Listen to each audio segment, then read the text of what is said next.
Assalamualaikum warahmatullahi wabarakatuh. Pemirsa, ini dari syekhnah.com. Hari ini melaporkan dari kawasan Yogyakarta, tepatnya di desa Umbul Ponggok, di daerah Klaten.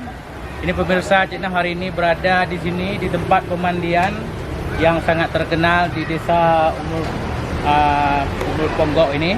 Ini di depan mata kita melihat ini ada kolam yang dibuat, dirancang untuk para wisata yang datang dari berbagai daerah seluruh provinsi yang ada di Indonesia, kumpul di sini, dan aset mereka sampai 4 miliar per tahunnya dari hasil yang dikembangkan oleh desa tersebut.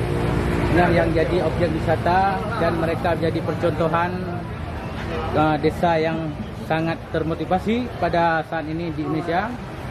Dan Pak Presiden pun sudah pernah, Pak Jokowi pernah juga kemari untuk melihat langsung perkembangan desa di tempat ini. Dan ini alam yang mereka bikin dari waduk air, mata air, dulunya dikembangkan menjadi sebuah tempat destinasi, tempat wisata, ada foto-foto di bawah laut, dan sangat berkembang sampai saat ini. Ini pengunjung dari Aceh, kita melihat dari tim dari kepala-kepala desa dan perangkat desa yang ada di Aceh.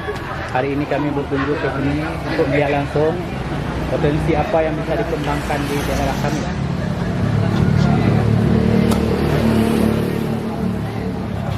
Demikianlah laporan singkat dari syekhnah.com, melaporkan dari TKP.